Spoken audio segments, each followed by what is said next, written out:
자, 이번에는 이미지 디퍼런셜이라는 것에 대해서 알아볼 텐데요. 자, 디퍼런셜은 어떤 차이라는 의미입니다. 뭐 또 과장하면은 미분 이렇게 얘기할 수도 있고요. 미분까지 이어지게 되는데요. 자, 왼쪽 영상을 오른쪽과 같은 영상으로 바꿔보는 겁니다. 자, 이건 어떻게 했을까요? 자, 앞에서 우리가 어떤 픽셀 값을 주변의 주변과 같이 비슷하게 만들기 위해서 평균을 구하면 됩니다. 라는 아이디어를 냈었죠. 그래서 그 아이디어에서 출발해서 그 식을 이렇게 식까지 만들었는데요. 자, 이것도 마찬가지입니다. 먼저 아이디어를 먼저 내봅시다. 자, 요거를 이렇게 바꿨는데요. 가만히 보면 여기가 굉장히 하얗게 나타나 있죠. 이런 경계 부분입니다. 경계. 자, 보면은 픽셀 값 차이가 급격하게 변하는 부분이 그 하얗게 나타났습니다. 자, 그럼 이렇게 하면 되겠네요. 옆에 있는 픽셀이랑 그 빼기를 해가지고 그 빼기 값이 차이가 크면은 큰 만큼 흰색을 배정을 하고 그 차이가 별로 없다면 그 차이만큼 그 작은 값을 검은색에 배정을 하는 거죠. 그래서 그 차이 값 자체를 적당히 0에서 255 사이 값으로 배정을 하면 이런 식의 결과를 얻어낼 수가 있습니다. 자, 이제 아이디어는 그 정해졌고요. 자, 이 아이디어를 식으로 또 표현을 해 보겠습니다.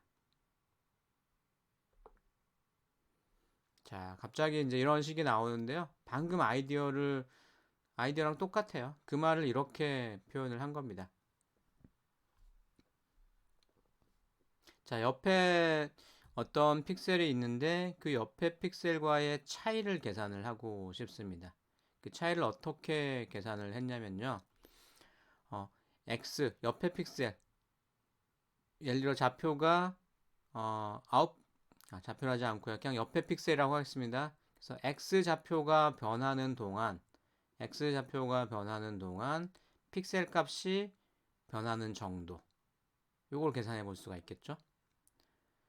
자, 그리고 마찬가지로 y 값이 변하는 동안 픽셀 값이 바뀌는 정도의 비율을 각각 계산해 봅니다. 자, 그럼 당연히 경계 부분에서는 한 칸 픽셀 값이 한 개 변했는데 픽셀 위치가 x좌표가 한 칸 변했는데 이 픽셀 값이 많이 변하게 되겠죠. 그러면 값이 커지는 거고요. 자, y 방향으로도 마찬가지입니다. 그래서 어떤 한 점에 대해서 x 방향으로 y 방향으로 픽셀 값이 변하는 정도를 다음과 같이 계산을 하면요. 두 개의 값이 나옵니다.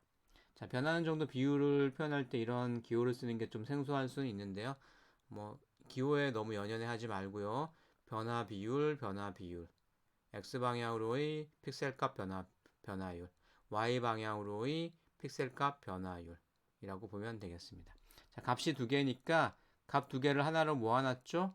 그러니까 이것을 우리는 벡터라고 얘기를 하면 되고요. 이 변화율을 영어로 하면 gradient라고 합니다. 그래서 이 녀석을 gradient 벡터라고 이름이 붙어져 있고요. 자, 이렇게 쓰기 귀찮으니까 그레디언트 벡터를 나타내는 또 다른 기호를 도입을 했습니다. 삼각형을 거꾸로 이렇게 해놨고요. 자, 이 삼각형 거꾸로 해놓은 거가 그레디언트 벡터를 의미를 합니다.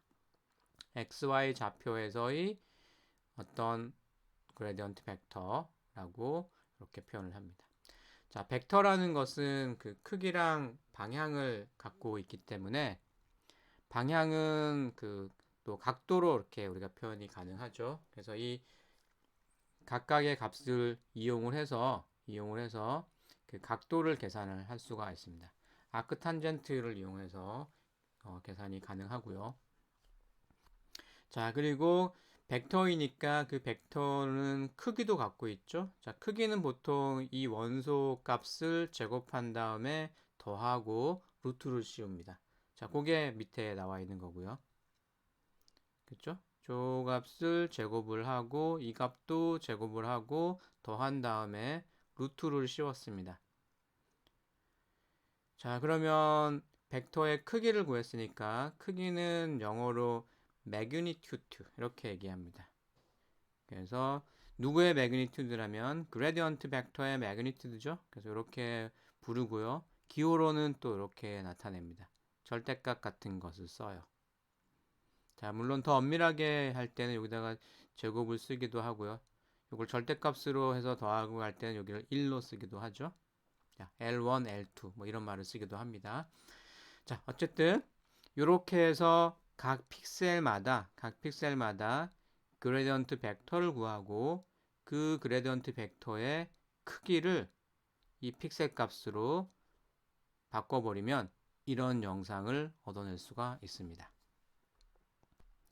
자, 그러면 이제 이 영상을 얻어내기 위해서 미분을 하는 것을 필요하네요. x가 변하는 동안에 픽셀 값은 얼마만큼 변할지에 대한 비율. 자, 이것이 미분인데요. 이 미분만 구하면 이 영상을 만들어낼 수가 있습니다. 자, 그래서 어떤 이미지 픽셀 값을 어떤 좌표 값으로 미분하는 것에 대해서 생각해 보겠습니다. 자, 이렇게 했습니다.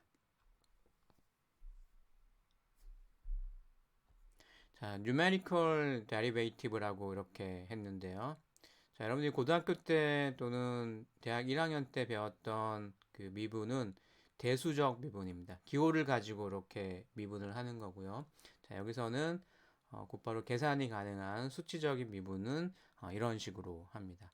어떤 f라는 함수가 있는데, 자, 앞에서는 우리 이미지겠죠? i라는 함수겠죠? 자, f라는 함수가 있는데 이 함수를 픽셀 값을 x로 미분하시오. 그러면 이렇게 합니다. f의 x 더하기 1 마이너스 f의 x. 자, 이 말은 뭐래요? 현재 현재 x좌표에서 플러스 1 바로 한 칸 오른쪽에 있는 좌표의 픽셀 값에서 현재 좌표의 픽셀 값을 빼줍니다. 자, 이거를 f를 x로 미분하는 식으로 활용을 하는 겁니다. 별거 아니죠? 우리 직관적으로 이렇게 할 거라고 했었잖아요. 자, 그래서 x방향으로는 이렇게 이런 빼기 차죠, 차. 디퍼런셜이라고 이렇게 부르는데요. 예, 차를 계산해서 미분으로 간주를 하고요. 물론 이렇게 할 수도 있습니다. 빼기를 하긴 하는데, 자, 가운데 x를 기점으로 오른쪽에 있는 픽셀 값이랑 한 칸 왼쪽에 있는 픽셀 값의 차이를 계산해서 그것을 f를 x로 미분하는 미분 값으로 활용할 수도 있습니다. 자, 여기까지는 우리의 그 기본 아이디어를 식으로 표현한 것에 불과하죠. 요 픽셀 값 자체가 이렇다는 얘기고요. 자, 이것을 픽셀 값을 이렇게 세로로 표현을 한 겁니다. 세로로 차이를 계산한 게 아니고요. 그냥 세로로 픽셀 값을 막대 그래프처럼 세로로 꺾은 선 그래프로 그림을 그려 놓은 겁니다. 자, 그래서 이 부분은 램프 영역이고 이 부분은 뭐 띤 라인 영역이고 급격하게 변하는 부분입니다. 스텝이라고 이렇게 계단의 계단 스텝처럼 급격하게 값이 변하고 있습니다. 자, 이때 이제 미분 값을 구해 봤는데요. 옆에 픽셀과의 차이를 구한다고 했죠. 그래서 미분을 한다는 거는 기호로부터 이렇게 다시를 붙여가지고 미분을 표현하고 있는데 픽셀 값이 이렇고요. 옆에의 차이, 미분값은 아래와 같이 됩니다. 자, 5 사이에는 0이고요.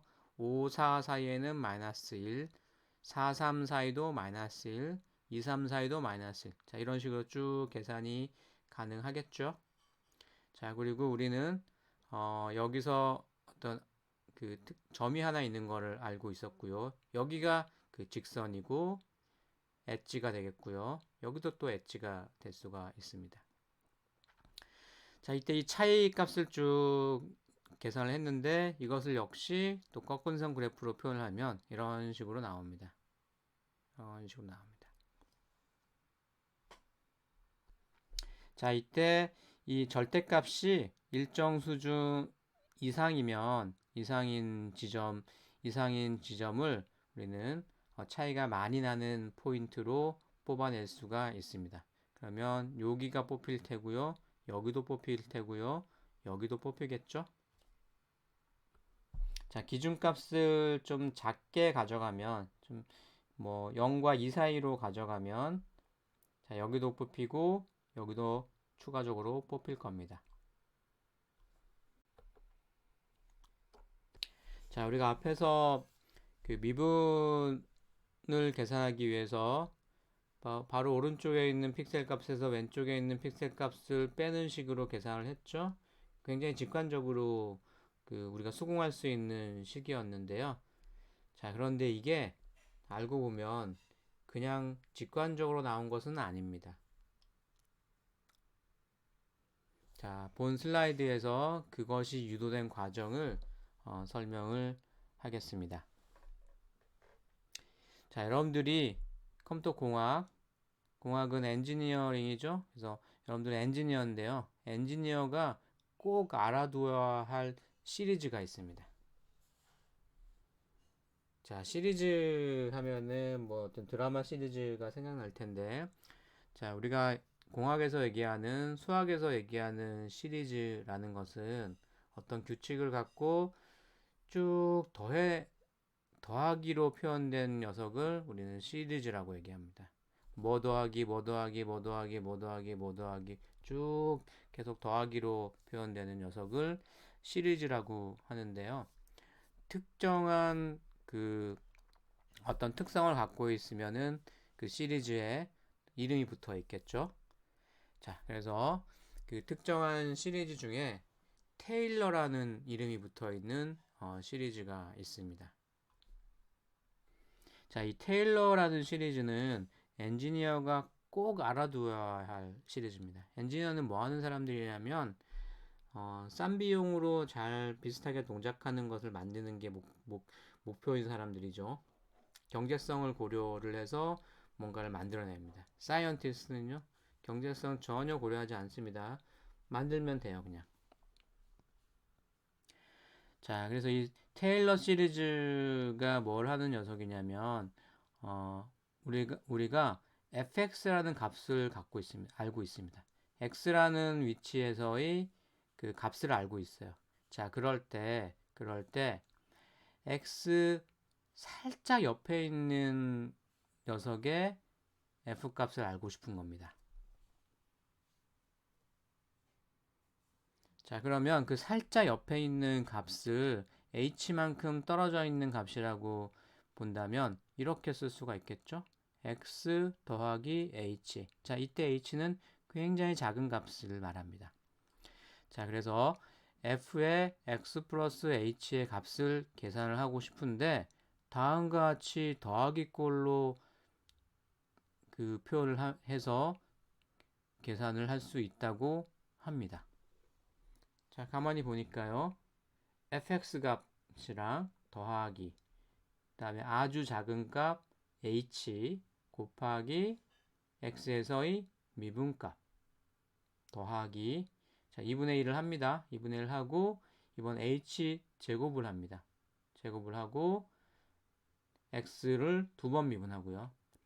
자, 이번에는 3팩토리얼을 합니다. 3팩토리얼 분의 1 h의 3승 3번 미분하고요. 자, 그 다음 뭐겠어요? 4팩토리얼 분의 1 h 4승 곱하기 x를 f를 4번 미분한 거 이렇게 되겠죠? 자, 이게 무한대까지 쭉 이어지는 겁니다. 자, 그런데 이 h를 굉장히 작은 값이라고 했기 때문에 그것을 계속해서 거듭 제곱을 해 나간다면 이 값이 굉장히 작아지겠죠. 거기다가 팩토리얼로 또 나누기까지 하고 있습니다. 그러면 자, 이거는 이 뒤로 가면 갈수록 굉장히 값이 작아집니다. 자, 그 말은 무슨 말이냐면요. 이 이하, 뭐 두 번 미분한 거부터는 너무 작으니까 그냥 0으로 퉁치자. 0으로 퉁치자는 겁니다. 자, 그렇게 되면 남아있는 식이 요만큼 남아있죠. 요만큼 남아있게 되는데, 그때는 이 뒤쪽을 0으로 퉁쳐버렸기 때문에 왼쪽 항이랑 이 오른쪽 항은 같지는 않습니다. 그러나 거의 같아집니다. 자, 그리고 요 식에서 fx를 왼쪽으로 좀 이동을 해 볼게요. 이렇게 되겠죠? 이렇게 되고 오른쪽에는 이 녀석이랑 이 뒷부분이 남게 되는데요. 이 부분을 우리가 0으로 퉁치기로 했습니다. 자, 퉁쳐버리면 퉁치지만 버리진 않고 그냥 표현만 하면 오더 h로 되겠죠? 예, 이렇게 했습니다. 자, 그리고 h를 왼쪽으로 h분의 1을 곱해서 이렇게 만들었습니다. 자, 가능하죠? 자, 그리고 오더 h를 0으로 퉁쳐버리면 f-x는 h분의 f의 x 플러스 h 마이너스 fx가 됩니다. 자, 만약 여기서 h를 1이라고 해보세요. 자, 이렇게 나오죠? 자, 이게 우리가 직관적으로 이렇게 직관적으로 생각해서 그 식을 만든 거라고 생각했지만 따지고 보면 다음과 같이 그 테일러 시리즈라는 것으로부터 이렇게 유도한 정리한 식입니다. 그래서 그냥 나온 게 아니고요. 이렇게 식으로 유도한 겁니다. 자, 근데 반대로 얘기하면요. 우리가 직관으로 이런 식을 구한 다음에 이게 직관으로 해서는 이 알고리즘의 정당성을 인정받기가 어렵습니다. 자, 그래서 자, 이거를 수식으로 그 근거를 그 제시를 하기 위해서 이렇게 했다고 볼 수도 있습니다. 자, 그런데 어느 게 먼저인지는 모르겠습니다. 아마도 전자 같겠죠? 예, 직관적으로 이렇게 생각한 다음에 이거에 근거를 주기 위해서 찾다 보니까 아하, 테일러 시리즈가 있었지. 이렇게 유도를 할 수가 있게 됩니다.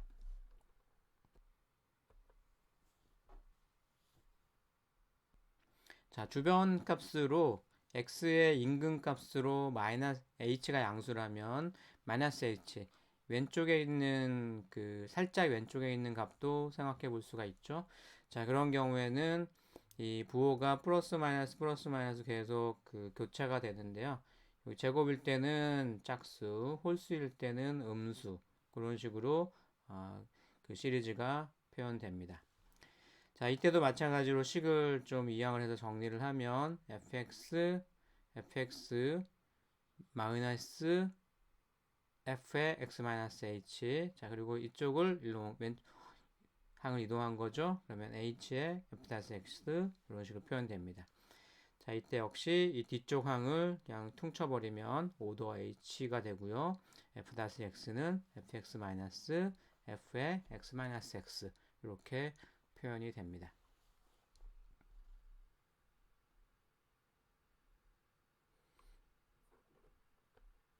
자, 방금 두 가지 그 표현을 구했는데요. 자, 이번에는 이 두 가지를 종합해 보겠습니다. f의 x 플러스 h, f의 x 마이너스 h를 두 식을 빼주는데요. 빼봤습니다. 뺐더니 요 놈이랑 요 놈을 빼준 거죠. 요 놈이랑 요 놈을 빼줬고요. 자, 오른쪽에 있는 것들도 쫙 빼줬습니다. 얘가 없어지고요. 두 배의 f-x가 되고 뭐 쭉 계산이 되겠죠? 자, 그래서 이렇게 이제 정리가 되는데요. 자, 여기도 이 부분을 그냥 퉁쳐버리고요. 그러니까 작은 값으로 퉁쳐버리고, 나중에 버리겠죠. 퉁쳐버리고, 앞에 붙어 있던 EH를 어, 1로 넘겼습니다. 그래서 최종적으로 이렇게 되는 거죠.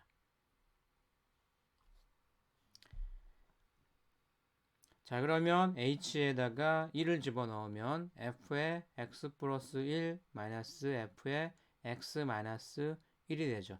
자, 맨 처음에 그 미분을 하는 식으로 fx 플러스 1 마이너스 fx도 있었는데 이렇게도 계산할 수 있다라고 했었는데요. 이것 역시 이 테일러 시리즈로부터 이렇게 유도를 할 수가 있습니다. 어차피 우리는 이 정확한 이 차이값이 필요한 것이 아니기 때문에 옆에 분모에 들어가는 것은 무시를 해도 되겠죠. 우리는 차이값 자체에 관심이 있는 차이가 큰지 안 큰지 이것에 관심이 있지 이 정밀한 계산값이 필요하지는 않습니다. 자, 그래서 이렇게 그 1차 미분을 계산하는 식을 또 역시 유도를 할 수가 있습니다.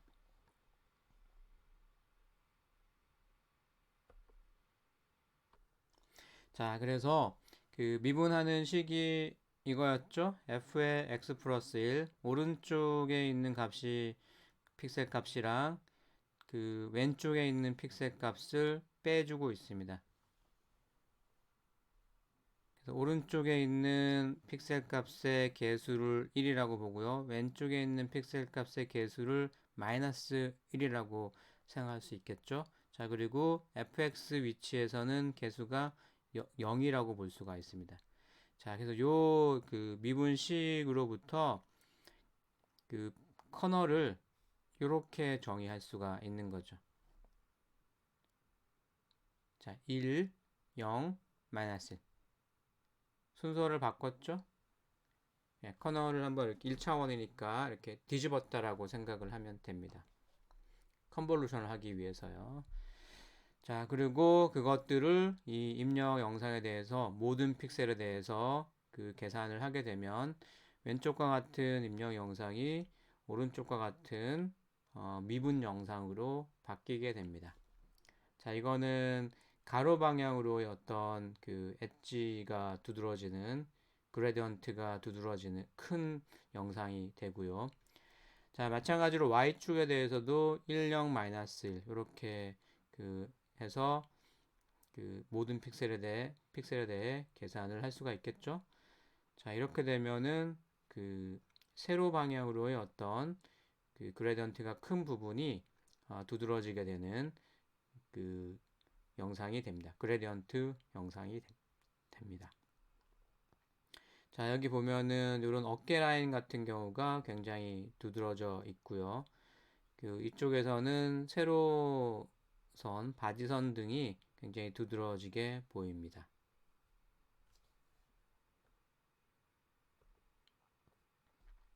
자, 방금 1차원 미분, 1차원이 아니고요. 1차 미분을 한 식을 유도를 해 봤었는데요. 자, 우리가 2차 미분도 유도를 해볼 수가 있습니다. 자, 2차 미분은 기호는 이렇게 쓰면 되겠죠. 두 번 미분한다는 뜻이고요. 자, 2차 미분은 우리가 직관적으로 생각을 하면 다음과 같은 식을 생각해 볼 수가 있습니다.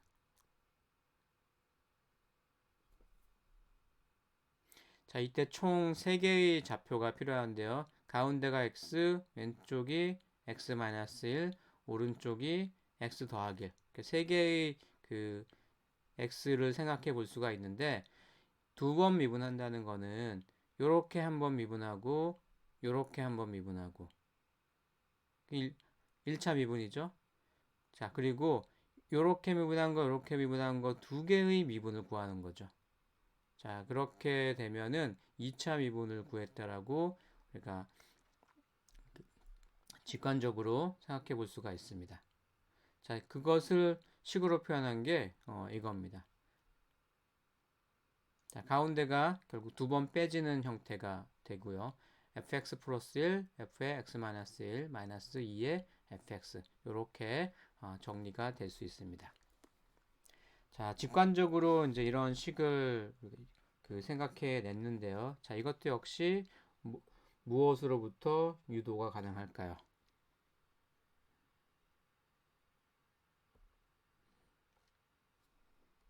자, 유도 대신에 이렇게 하는 이유를 좀 설명하려고 하고 있는데요.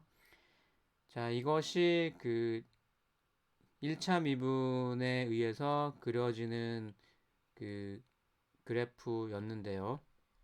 아, 이것은 원래 그림이고요. 이 아래쪽에 있는 그림은 2차 미분을 했을 때의 결과물입니다. 자, 바로 다음 페이지로 가겠습니다. 자, 이것이 1차 미분했을 때의 그래프인데요. 자, 이거를 한 번 더 미분을 하는 겁니다. 그럼 2차 미분이 되겠죠? 자, 2차 미분을 했을 때는 그 그래프가 이런 식으로 그려지게 됩니다. 자, 1차 미분이랑 2차 미분의 차이는 바로 이겁니다. 그러니까 엣지를 구하고자 할 때 어떤 인계치를 적용을 해서 인계치 이상이면은 엣지다라고 판단을 하는데 사실 이 부분이 우리가 구해야 될 엣지 부분인데요. 마찬가지로 이 부분이 엣지 부분인데요. 인계치를 두게 되면 실제 엣지 포인트를 기준으로 옆에 있는 좌표가 떨어져 있는 좌표가 엣지로 잡힙니다. 두 번 잡히죠?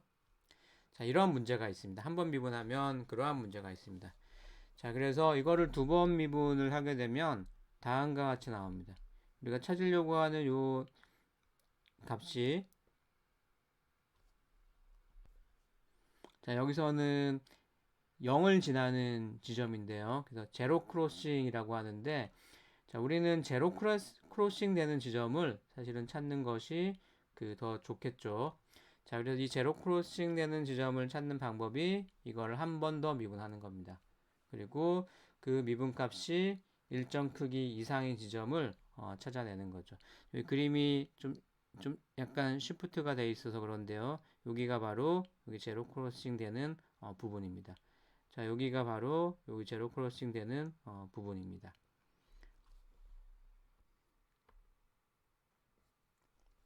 자, 여러분들 예측했듯이 이것도 역시 테일러 시리즈를 통해서 식을 유도를 할 수가 있겠죠. 자, 이 유도하는 것은 앞에 1차 미분하는 거랑 거의 똑같습니다. 자, 여기는 fx 플러스 1이랑 이번엔 더했는데요. 더하게 되니까 이렇게 정리가 되고 있습니다. 그래서 h 대신에 1을 집어넣으면 x-1, 그 다음에 2배의 fx, 그 다음에 x 플러스 1 이렇게 되죠. 자, 그래서 커널을 구성한다라고 치면 왼쪽에는 1이 붙어 있고요. 그러니까 오른쪽에도 개수가 1이 붙어 있고요. 가운데는 마이너스 2가 붙어 있습니다. 그래서 이런 커널을 우리가 설계를 할 수가 있겠습니다.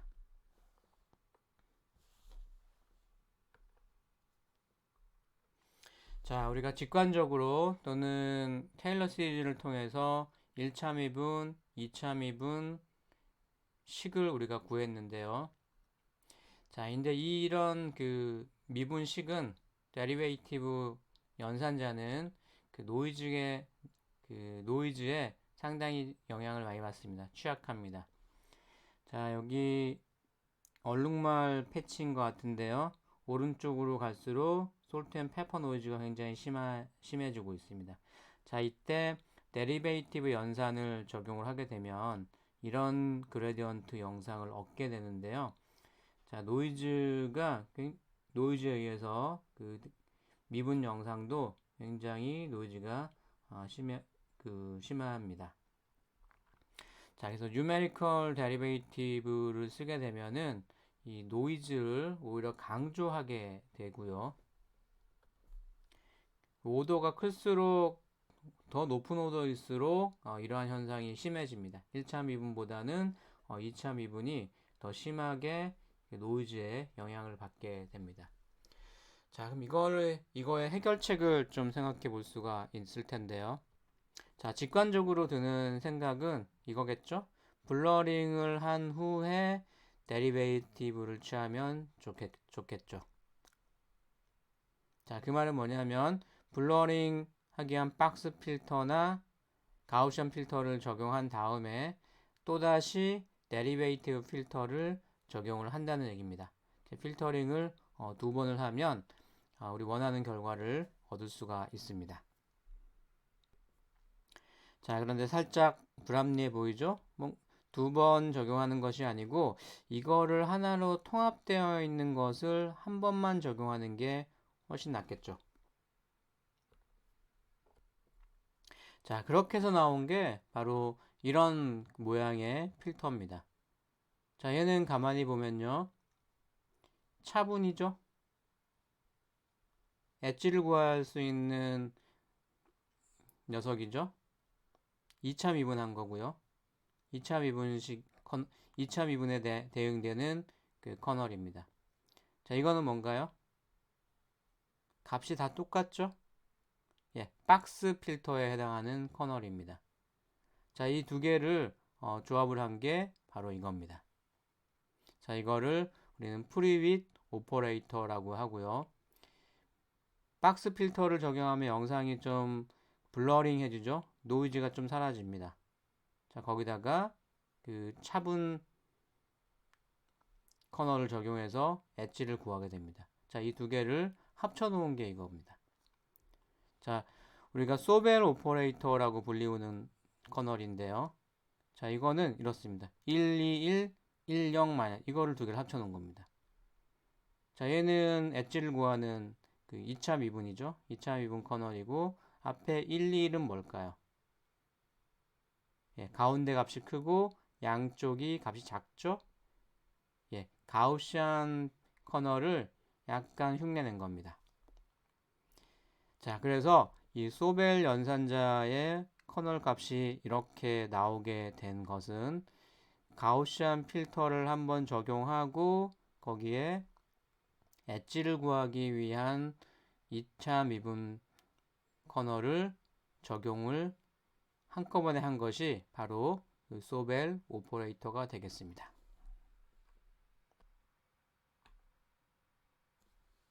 자, 그래서 소벨 오퍼레이터는 가로 방향, 세로 방향 이렇게 두 개가 있죠. 자, 그래서 소벨 연산자는 이런 식으로 그 커널 값이 정해져 있는데, 자, 이 커널 값에는 두 가지 필터가 합쳐져 있는 것입니다. 가우시안 필터를 적용하고 2차 미분 필터를 적용한 거죠. 그래서 두 개를 합쳐놔서 효율적으로 노이즈에도 어느 정도 강하게 그 엣지를 구할 수가 있게 됩니다. 자, 우리 소벨 엣지를 구한다라고 하면은 일반적으로 그 소벨 그 엣지를 구하게 되는데요. 뭐 이런 커널이 있었다는 거는 뭐 알고 있었더라도 이 히스토리를 보니까 상당히 재미있죠. 자, 그리고 이 영상을 그 학생들이 많이 착각하는 것 중에 하나가요. 이 영상을 엣지 영상이라고 부르는데요. 그렇지 않습니다. 이건 엣지 영상이 아니고요. 그레디언트 영상입니다. 그레디언트 영상입니다. 더 엄밀하게 얘기하면 그레디언트 매그니튜드 영상입니다. 자, 이 그레디언트 영상으로부터 엣지를 구하려면 임계치를 줘서 임계치 이상인 픽셀을 뽑아내야 되는데요. 예, 그렇게 해서 뽑아낸 것이 이진화를 임계치를 줘서 이진화시킨 결과물을 우리는 엣지라고 얘기를 합니다. 자, 그런데 엣지를 뽑혀지는 엣지는 그 임계치를 어떻게 주냐에 따라서 엣지가 두꺼울 수도 있고 얇을 수도 있고 그 임계치 정하는 거에 따라서 상당히 달라질 수가 있죠. 자, 그래서 그 이 부분에 대해서 또 연구가 많이 이루어졌고, 자, 이런 거를 고려해서 엣지를 한 선으로 깔끔하게 그 나오게 하는 대표적인 방법이 캐니 엣지라는 겁니다. 그래서 실제로 엣지를 구할 때는 캐니 엣지를 사용을 하게 되고요.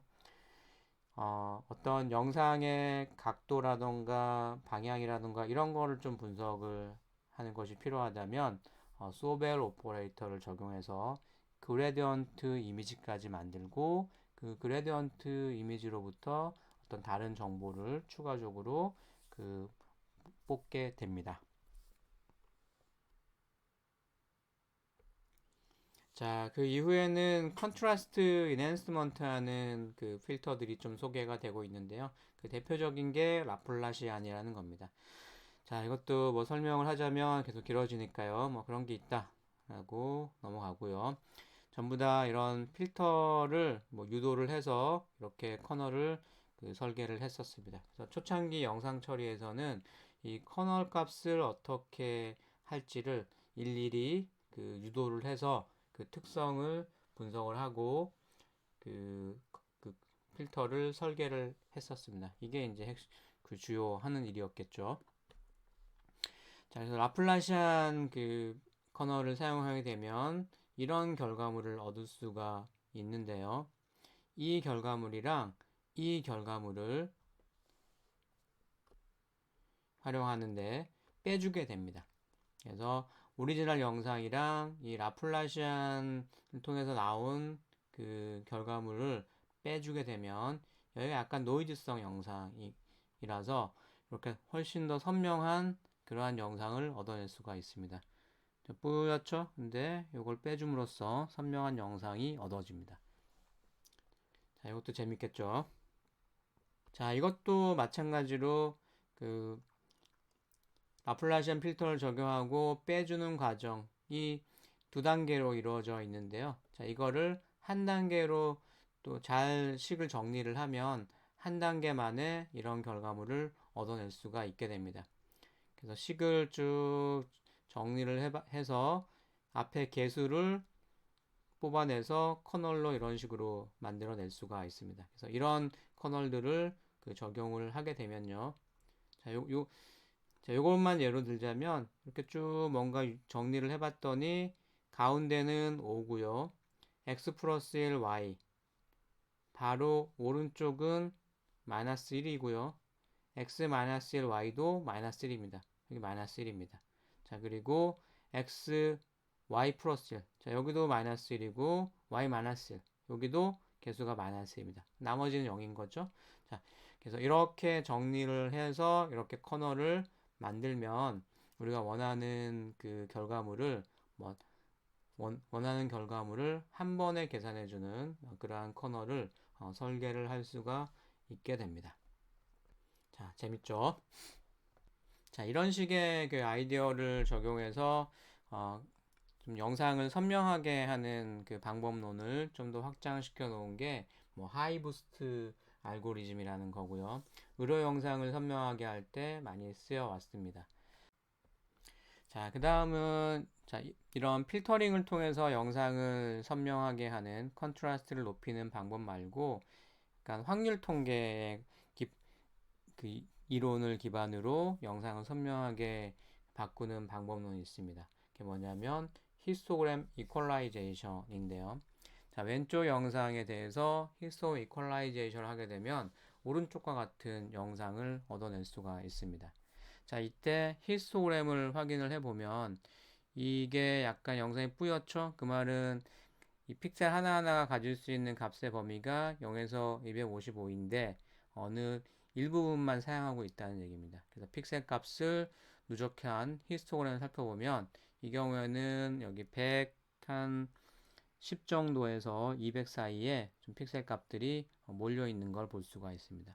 자, 그리고 이것을 이 알고리즘을 적용해서 좀 선명하게 만든 것을 보면은 이 히스토그램이 0에서 255 사이로 전체적으로 퍼져 있는 것을 볼 수가 있습니다.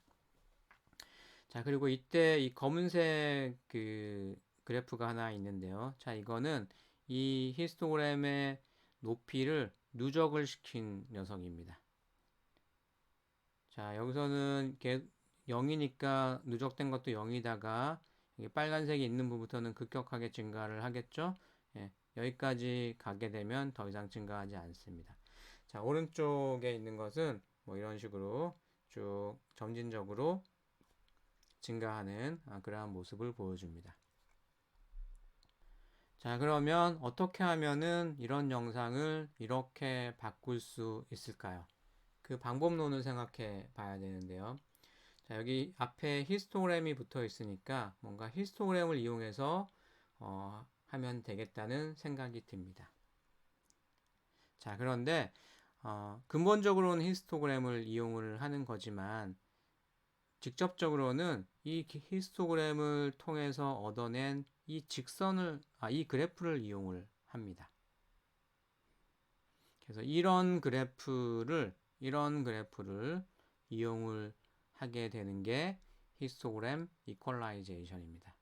자, 어떻게 이용하는지가 이제 관건이죠. 자, 요런 히스토그램을 이런 히스토그램으로 바꾸려고 하는데요. 자, 이때 사용되는 용어가 PDF, CDF라는 용어입니다.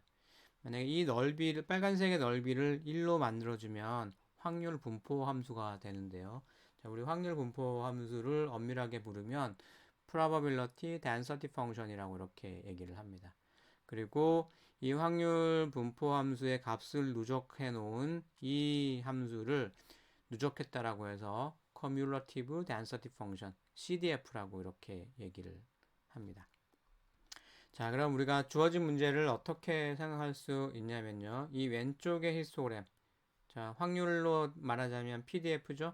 왼쪽의 PDF를 오른쪽과 같은 PDF로 변환하는 어떤 함수를 구하는 문제로 간주할 수 있습니다. 자, 다시요. 자, 이 PDF로 변환시켜주는 어떤 함수를 찾고 싶은 겁니다. 자, 그러나 아무 함수가 돼서는 안 되겠죠. 뭔가 조건이 달라붙는데요. 다음과 같은 조건이 붙습니다. 자, 이게 이제 왼쪽 영상의 PDF인데요. 어떤 영역의 가로 곱하기 세로 하면 이게 확률이 되죠. 이 확률이, 이 넓이가 변환을 했을 때의 그 넓이랑 같아져야 될 겁니다. 자, 이쪽도 역시 넓이가 있는데요. 확률이 있는데 이 확률이 이쪽의 확률이랑 같아져야 됩니다. 자, 이 넓이는 이렇게 구할 수가 있죠. 이쪽에서의 이 넓이는 px 곱하기 dx고요. 다음에 이쪽에서의 넓이는 높이 py 곱하기 폭 dy, 이렇게 표현할 수가 있습니다. 그래서 이 두 개가 같아져야 된다라는 조건 하에서 x를 y로 변환시키는 펑션을 찾는 것이 목표가 되겠습니다. 자, 그리고 궁극적인 목적은 우리 알고리즘의 이름이 히스토그램 이퀄라이제이션이었죠. 그래서 이 히스토그램을 쫙 펴자는 말입니다. 자, 이 쫙 펴자는 말은 0에서 255 사이에 각각의 히스토그램의 높이가 픽셀 누적 높이가 다 똑같게 하자는 얘기입니다. 이상적으로는 이퀄라이즈가 똑같다는 얘기잖아요. 그래서 히스토그램의 그래프에서 각각의 높이가 0에서 255까지 다 똑같게 일정하게 만들어주는 것을 목표로 합니다. 자, 그러면은 자연스럽게 히스토그램이 가지는 값의 범위가 0에서 255로 쭉 넓게 퍼질 수가 있겠죠. 자, 이거를 이제 식에 반영을 하면 변환된 녀석의 높이는 py로 지금 표현되고 있죠. 그래서 이 py 값을 다 1로 하는 겁니다. 자, 똑같게 하자고 했으니까 뭐 이걸 1로 해도 되고 2로 해도 상관이 없는데 뭐 계산하기 좋게 1로 하겠습니다. 자, 이렇게 했습니다. 자, 이렇게 이제 식을 만들어 놓고요. 그다음에 전체 넓이를 구해 보면요. 구하고자 하면은 여기다 인테그럴을 양쪽에 붙이면 되겠습니다. 왼쪽에도 인테그럴을 붙이고 오른쪽에도 인테그럴을 붙입니다. 인테그럴을 붙였을 때 그 넓이가 전체적으로 1이 돼서 똑같다고 할 수가 있겠죠. 예, 그냥 dy의 인테그럴이고요. 이쪽은 fx dx인데 어차피 그 히스토그램 범위가 0에서 뭐 255 사이니까 0x로 이렇게 바꿔 쓸 수가 있습니다. 자, 그리고 이거는 뭘까? dy를 다 적분했어요. 그러면 y가 나오겠죠? dy를 다 적분했으니까 y가 나오는 거고요. 자, 오른쪽은 그 각각의 이거를 그 적분한 녀석이 와야 되는데 이거를 적분한다는 건 쭉 누적시킨다는 얘기니까 이 녀석에 CDF가 오면 됩니다. 그래서 CDF가 오고 거기에 x 값을 넣고 0 값을 대입해서 차이를 구하면 이 녀석을 계산을 하게 되는 거죠. 자, 그리고 이때 F0을 그 0이라고 누적된 게 하나도 없다라고 치면요. y는 px가 됩니다. 자, 여기서 이 대문자 px는 이 작은 px를 누적시켜 놓은 거니까 cdf가 되는 거죠. 자, 그래서 우리가 구하려고 하는 그 x를 y로 변환하는 그 f는 이 녀석의 cdf가 되는 것입니다.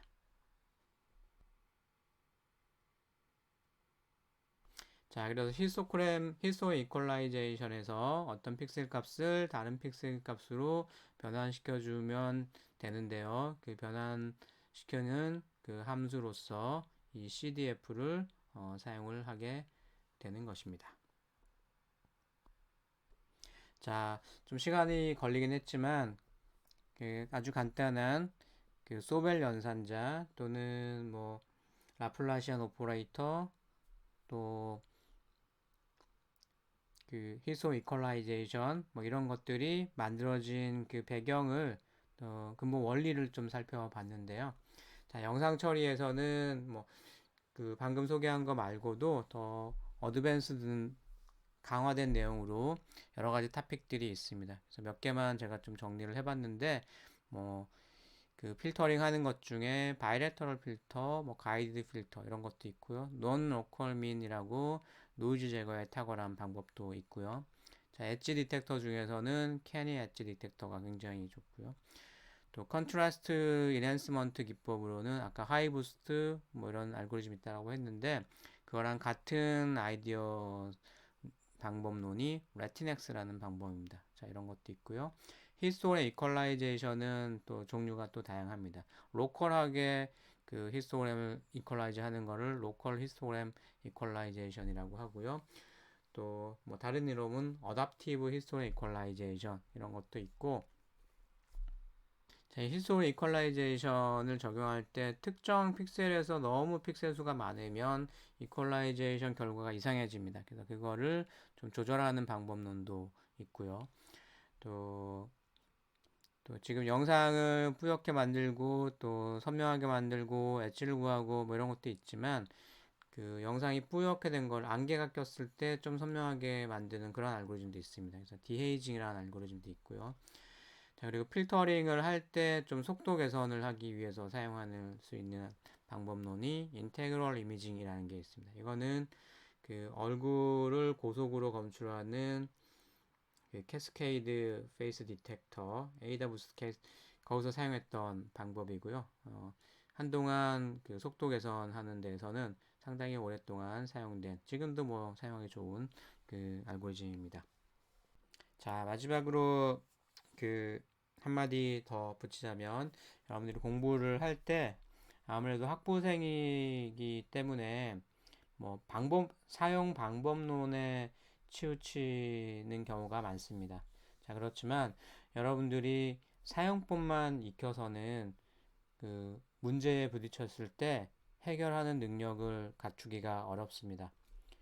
그래서 오늘 그 예로 들었던 그 소벨 연산자가 그냥 뭐 커널을 이런 식으로 구성하면 이렇게 나오겠네라고 그 단순히 직관적으로만 이해하고 그냥 적용하는 방법만 알고 있는 거랑 그 유도된 과정을 정확히 알고 있는 거랑은 큰 차이가 있습니다. 소벨 연산자를 뭔가 살짝이라도 개선을 하고 싶을 때 맘대로 개선을 할 수는 없겠죠. 그것이 가지고 있는 그 그 내부 원리를 알고 있어야지 그 목적에 맞게 좀 변화를 시킬 수가 있는 것입니다. 자, 그리고 마찬가지죠. 히스토그램 이퀄라이제이션 같은 경우도 대부분의 학생들이 단순히 뭔가 히스토를 쫙 펼친다는 느낌으로 알고 있는데요. 자, 그게 아니고요. 사실은 그 높이를 똑같이 맞추는 것을 그 기본 아이디어로 하고, 그렇게 하다 보니까 히스토그램이 부수적으로 옆으로 쫙 펼쳐진 것입니다. 그래서 그 차이점도 여러분들이 알고 있느냐 모르고 있느냐에 따라서 그 히스토그램 이퀄라이제이션 결과가 이상할 때 좀 다른 적절한 방법을 선택을 한다던가 그런 것이 가능해집니다. 자, 그래서 제가 여러분들한테 얘기를 하고 싶은 것은 공부를 할 때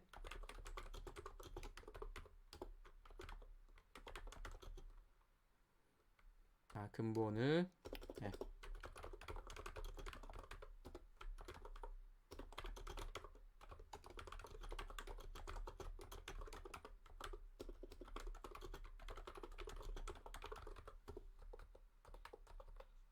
자, 수박 겉핥기가 아니고요. 근본 원리까지 좀 공부를 할 수 있으면 좋겠습니다. 자, 이상입니다.